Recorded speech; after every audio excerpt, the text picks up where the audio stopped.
Mga kwentong pambata ng mga Ingles. Ang halimaw na may 3 ulo.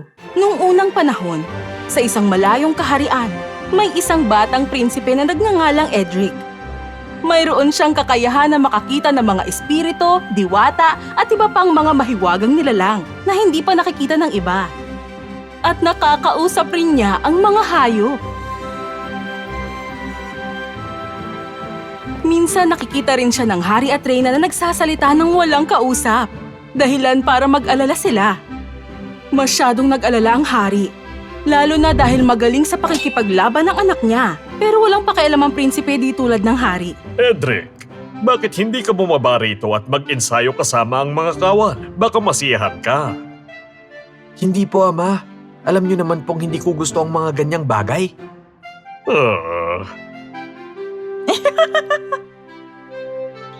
Isang araw, naisipan ng hari na dalhin sa Western Hills ang mga kawal para makapag-ensayo. Kaya nga nagmarcha sila patungo sa Western Hills at di nagtagal nakarating din sila. Inobserbahan sila ng hari habang nag-iensayo. Nang biglang, nakita ng hari ang ulo ng isang nilalang na nakalabas sa likod ng puno. Ano yun? Inyong kamahalan?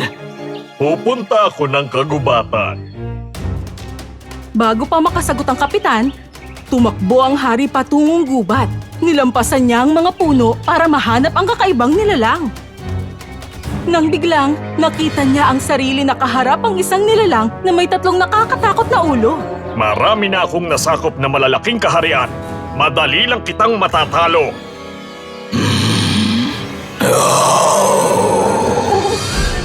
Ha? Aking kamahalan? Pagkatipo ng kapitan sa mga kawal, agad silang pumasok sa gubat. Hinanap nila ang hari kahit saan pero hindi nila ito matagpuan. Nang makabalik sila sa palasyo, lubos na nalungkot ang reyna sa balita. Samantalang ang prinsipe ay natigilan. Nalungkot ang buong kaharian at para iligtas sila rito, nagdesisyon sila na koronahan si Edric bilang hari. Pero sa paglipas ng mga araw, nagsimulang magtaka si Edric. Bakit walang nakakaalam ng pagkawala ni Ama? Kailangan ko itong malaman. Kapitan, gusto kong magpunta sa Western Hills. Ano? Bakit? Para malaman kung ano mismong nangyari sa aking ama. Magdala tayo ng ilang grupo ng mga sundalo para ligtas. Kaya ikinagulat ito ng lahat. Ang tahimik na si Edric ay pinangunahan ng grupo ng mga kawal patungong Westerly Hills. Nagtayo sila ng kampo pagkarating nila sa kanilang destinasyon. Naghanap si Edric buong araw. Nagbabaka sakaling makita ang ama, pero sumapit ang gabi at bigo pa rin siya. Paano ba yan? Mukhang kailangan ko ring maghanap ngayon. Ha? Bigla niyang nakita ang ulo ng halimaw. Bigla na lang itong nawala at si Edric gaya ng kanyang ama ay hinabol ito. Habang tumatakbo, bigla na lang siyang naligaw. Saan na yun nagpunta? Hindi! Isa na namang biktima! Kung matutulungan lang natin siya, pero hindi niya tayo maririnig. Alam nyo, malinaw ko kayong naririnig. Paano? Ikinwento ni Edric sa kanila ang espesyal niyang kakayahan na ikinagulat ng mga diwata. Ngayon, ano yung binanggit nyo tungkol sa pagtulong sa akin? Sinabi ng mga diwata kay Edric na ang hayop ay isang makapangyarihang genie at na kung gusto niyang matalo ito, kakailanganin niya ng tulong nila. Heto, kunin mo ang boteng ito. Makakatulong to na makulong ang genie, pero kailangan mong maghintay na magpalit siya ng anyo bilang halimaw. Nagpasalamat si Edric sa mga diwata at hinanap ang halimaw. Di nagtagal, nakita niya itong naghihintay sa kanya. Inatake siya nito pero maliksi si Edric at agad siyang nakailag sa atake. Hindi magamit ng genie ang kapangyarihan niya sa katawan ng halimaw at di nagtagal, nagpalit anyo siya sa tunay niyang katawan. Mahina kang tao. Sa tingin mo ba matatalo mo ako? Ngayon, humanda ka! Nang makakita ng pagkakataon, kinuha ni Edric ang bote at itinapon sa genie. Hindi! Ah! Natagpuan ng genie ang sarili na nakakulong sa isang mahiwagang bote. Palabasin mo ako! Sabihin mo kung nasaan ang aking ama o mananatili ka sa boteng ito habang buhay. Pero ayaw magsalita ng genie. Kaya kinuha ni Edric ang bote pabalik ng palasyo kung saan itinago niya sa kwarto niya. Isang araw, isang tagapagsilbi ang pumasok sa silid ni Edric habang wala siya rito. Kaya sinamantala ng genie ang pagkakataon para manggulo. Oh, mabuting binibini. Sinong nariyan? Isinumpa ang inyong kaharian. Misteryoso ang pagkawala ng inyong hari. Ang bago niyong hari na walang interes sa labanan, bigla na lang nagmarcha kasama ang isang malaking hukbo. Sinaniban siya. Hindi ka ba naniniwala sa akin? Isinumpa ang inyong kaharian. Natakot ang tagapagsilbi sa mga narinig at tumakbo palabas ng silid. Di nagtagal, kumalat ang bali-balita at nagsimulang magduda ang buong kaharian sa batang hari. Walang alam ang prinsipe, pero napansin ng reyna ang mga kakaibang tingin. Paano kung sinumpa talaga siya? Baka kailangan na natin ng bagong hari. Oh, hindi. Hindi iligtas si Edric dito. Naisip ng reyna na magpanggap na may sakit at ipinatawag ang anak niya. Ina, ano pong problema? Anak, kasi mukhang bigla ako nagkaroon ng kakaibang sakit. Gusto ko nang magtungo ka sa kagubatan sa Hilaga. Doon, ang balita ko ay may mga espiritu na nagpapatubo ng mga mahiwagang halaman. Ikaw lang ang nakakakita ng mga espiritu, di ba? Malungkot si Edric na iwan ng kanyang ina mag-isa. Pero pumayag siya sa kagustuhan nito at umalis patungong gubat. Di nagtagal, narating niya ang gubat at nagsimula siyang maghanap ng mga espiritu. Habang ginagawa ito, nakarinig siya ng malakas na sigaw. Aray! Napakasakit naman ito! Tiningnan ni Eric kung ano ito at nakita ang malaking babaeng tigre na may sugat sa binti. Isa na namang problema. Hindi ako problema.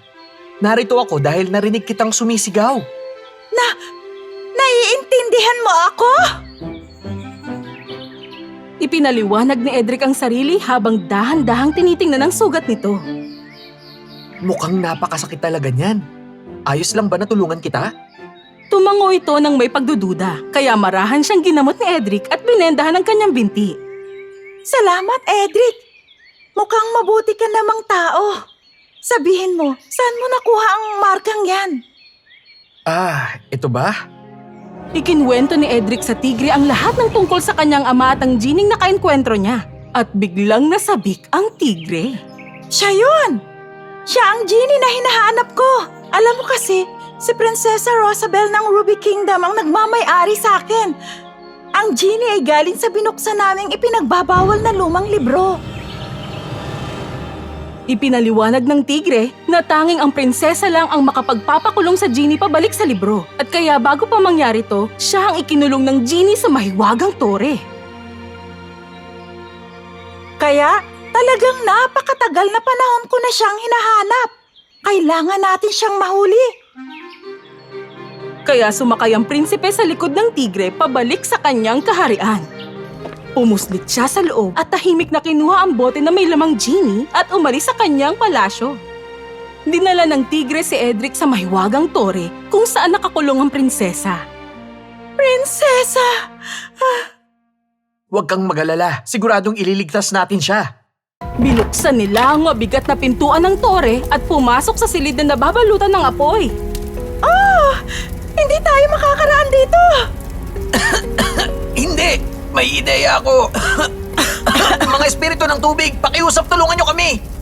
Matapos niyang magsalita, lumitaw ang 3 makapangyarihang espiritu. Inapulan nila ang apoy gamit ang mahika nila at di nagtagal nakatawid si Edric at ang tigre at binuksan ang isa pang silid. Hindi! Pumasok ang dalawa sa silid na may malalim na hukay. Sa hukay na ito nakahiga ang mga gutom na leon na naghihintay sa kahit sino mauhulog dito. Espiritu ng hangin, pakiusap, tulungan niyo kami! At sa isang iglap, isang magandang espiritu ang dumating at kinuha sina Edric at ang tigre para makatawid sa delikadong hukay. Sa wakas, ligtas tayo. Sana nasa kabilang panig na ang prinsesa. Binuksan nila ang ikatlong pinto at doon sila ay natuwa dahil nakatayo ang magandang si Prinsesa Rosabel. Prinsesa! Tiggy! Wow! Yun ang tawag sa'yo? Ang prinsesa ko lang ang pwedeng tumawag sa akin yan. Tiggy? Sinong lalaking ito? Ito ay si Haring Edric at nasa kanya ang genie ngayon. Ikinuwento ng tigre kay Rosabel ang lahat. Tuwang-tuwa si Rosabel sa mga narinig. Napakagaling! Kung ganun, umalis na tayo sa lugar na ito at bumalik sa kaharian ko.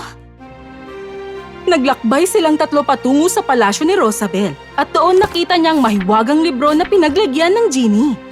Tinanggal ni Edric ang mahiwagang bote. Nasaan ako? Hindi!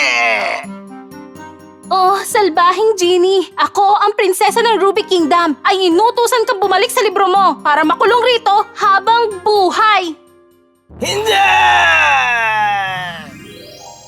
Isinara ni Rosabel ang libro na pumutol sa sumpa ng ama ni Edric na bigla na lang lumitaw sa harap nila. Ama! Edric! Oh, Edric! Ikinulong ako ng genie sa isang madilim na lugar. Ang prinsesa at ang tigre ay ngumiti sa isa't isa. Di nagtagal nakabalik na ang hari at si Edric sa kaharian. Naiyak ang reyna sa tuwa nang makitang nakabalik na ang kanyang asawa. Humingi ng tawad si Edric sa pag-alis niya kahit na ang ina ay may sakit. Wala talaga akong sakit.